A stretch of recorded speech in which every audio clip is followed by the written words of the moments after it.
Bonjour et bienvenue pour cette nouvelle leçon de japonais où nous allons étudier mae et ato dans l'espace et la temporalité. Ça ikimashou. En termes d'espace, mae signifie devant et ato signifie derrière. En termes de temporalité, mae veut dire avant et ato veut dire après. Petite pause pour que l'explication suivante soit claire. Prenons comme concept que ato et mae ont le même sens en espace et temporalité. Dans cette barre temporelle, vous avez trois actions. L'action indiquée par ato, l'action o et l'action indiquée par mae. Comme vous voyez, l'action indiquée par mae doit se dérouler après o. L'action indiquée par ato doit se dérouler avant l'action o. Voilà, l'explication est faite, retournons à la leçon. Ce qui est l'inverse de l'espace. Je m'explique. Si je dis « je me lave les mains » devant « je mange », ça veut dire « je mange et après je me lave les mains », alors qu'en fait, ça signifie « avant ». Je me lave les mains avant de manger. Une petite aide pour les débutants. Commençons par l'espace. Il vous faut deux positions. Par exemple, la position A, la voiture, la position B, la maison. Donc, la voiture est devant la maison. Ou alors, la voiture est derrière la maison.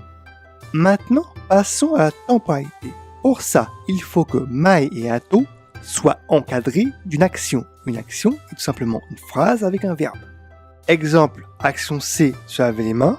Ato, action D, manger. Donc, je mange après m'être lavé les mains. Voyons d'autres utilisations de mae. Exemple, pour dire il y a, on dira Rokunen mae, il y a 6 ans. Pour ato, ato yonjikan veut dire il reste 4 heures. Donc ça signifie il reste X temps. Bonus de cette vidéo. Nous allons parler de la manière de traduire et de comprendre des mots qu'on ne comprend pas même avec la traduction venant du dictionnaire. Par exemple, Nigate no Gokui, technique secrète de l'égoïsme. Dans l'anime qui est Dragon Ball Super, ça n'a aucun sens. Pour comprendre ce que ça veut dire, on va le décomposer en corps, victoire, main. Comme victoire est à la base un verbe, on peut inverser main et corps. Donc main, victoire, corps, ce qui donne la main qui gagne contre le corps. On devine que c'est le réflexe, la technique secrète du réflexe. Bien sûr, cette technique ne fonctionne pas avec les ATJ. Les ATJ, ce sont des mots où on a plaqué des kanji juste pour le son. Voilà, c'est fini pour cette vidéo. Si vous avez aimé, n'hésitez pas à commenter, partager, mettre un pouce et à vous abonner si ce n'est pas déjà fait. Sur ce, je vous dis Goran itadaki arigatou gozaimasu.